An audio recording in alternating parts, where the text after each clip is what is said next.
मालक कर्मचारी संबंध, एम्प्लॉईज अँड एम्प्लॉयर रिलेशन्स, यालाच औद्योगिक संबंध असंही म्हटलं जातं.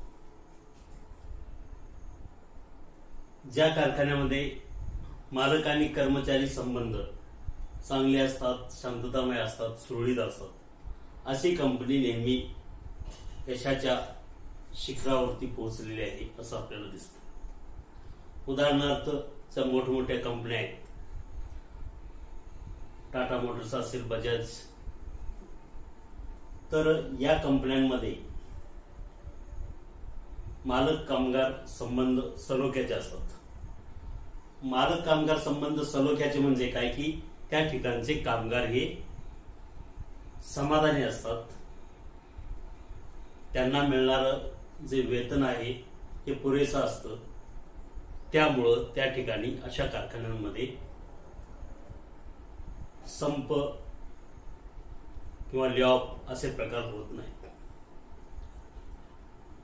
तर हे मालक कामगार संबंध सुधारण्यासाठी किंवा सलोख्याच्या राहण्यासाठी दोन्ही घटक त्याला कारणीभूत असतात किंवा दोन्ही बाजूनी ही प्रक्रिया होत असते, कामगारांच्या बाजूने आणि मालकांच्या बाजूने. जर तुम्ही कामगाराकडून भरपूर काम करून घेत असाल आणि त्याचा जर पुरेसा त्यांना मोबदला मिळत नसेल तर ते कधीही त्या ठिकाणी कामगार जे आहेत हे पूर्ण क्षमतेने काम करणार नाहीत. त्यांचा मालक वर्गाविषयी रोष राहणार.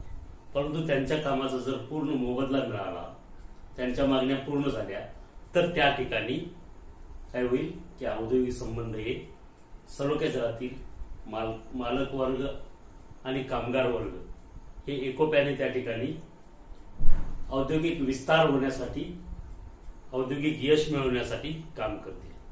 कामगारांना तो उद्योग आपलासा वाटू लागेल आणि मोठ्या प्रमाणात नफ्यामध्ये वाढ होईल. कारण त्यांना माहिती आहे की नफा जर वाढला तर त्याचा काही भाग आपल्याला मिळणार आहे, आपल्या पगारामध्ये वाढ होणार आहे, आपल्याला इन्सेंटिव्ह मिळणार आहे, आपल्याला बोनस मिळणार आहे. तर याची जर त्यांना खात्री पटली तर पूर्ण क्षमतेने त्या ठिकाणी कामगार वर्ग काम करत असतात. यालाच औद्योगिक संबंध असंही म्हटलं जातं. हे औद्योगिक संबंध फार महत्वाचे. कोणत्याही उपक्रमाला सुरळीत व शांततामय औद्योगिक संबंधामुळेच आपली कार्यकुशलता आणि विकास साधता येतो. हे संबंध जर सलोख्याचे असतील, शांततामय असतील, सुरळीत असतील तरच त्या ठिकाणी कंपनीचा किंवा त्या कारखान्याचा विकास साधला जाऊ शकतो.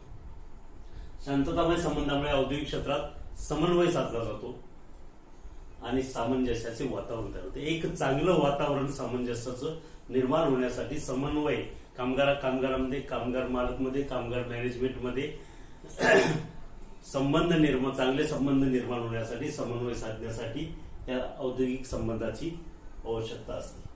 औद्योगिक संबंध चांगले असतील तर उत्पादनात सातत्य टिकून राहते आणि कामगार, मालक आणि त्याचबरोबर समाजाला त्याचा लाभ होतो.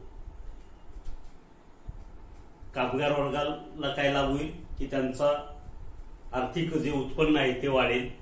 त्यामुळे त्यांचा जीवनमान सुधारेल, राहणीमान सुधारेल, वैयक्तिक कुटुंबाचं. मालक वर्गाला काय फायदा होईल की त्या ठिकाणी मोठ्या प्रमाणात उत्पादन वाढल्यामुळं कंपनीला जास्तीत जास्त फायदा होईल आणि समाजाच्या दृष्टीने गुणवत्तापूर्ण किंवा दर्जेदार वस्तू त्यांना वापरायला मिळतील. तर अशा पद्धतीने कामगार, मालक आणि समाज या सर्वांच्या दृष्टीने शांततामय औद्योगिक संबंध असणं किंवा सलोख्याचे संबंध असणं गरजेचं आहे. सुरळीत किंवा शांततामय औद्योगिक संबंधामुळे कर्मचाऱ्यांचे मनोबल उंचावते. त्यांना काम करण्यास एक प्रकारचं प्रोत्साहन मिळतं, हुरूप येतो, त्यांचं मनोबल उंचावते. कामगार वर्गाकडून विनाखंड उत्पादन कार्य चालू राहते आणि त्यात वाढ होते. जे उत्पादन कार्य विनाखंड म्हणजे कोणत्याही प्रकारचं त्याच्यामध्ये खंड पडत नाही, सातत्याने ते उत्पादन कार्य चालू राहतं आणि ते वाढत जातं की ज्यामुळं कंपनीचा किंवा त्या कारखान्याच्या नफ्यामध्ये वाढ होत जाते. औद्योगिक संबंध किती प्रमाणात आणि किती कालावधीपर्यंत सलोख्याचे राहतात यावर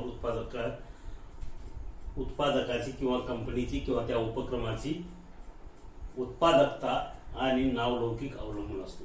जितके जास्तीत जास्त दिवस तुमचे औद्योगिक संबंध सुरळीत सलोख्याचे शांततामय असतील मालक आणि कामगारांचे, तेवढं जास्तीत जास्त यश हे त्या उपक्रमाला मिळणार असतं आणि त्यांचा लौकिक वाढणार असतो. समाजामध्ये असेल, बाजारपेठेमध्ये असेल, इतर स्पर्धकांच्या मध्ये असेल, तर त्या कंपनीचा नावलौकिक वाढण्यास मदत होते.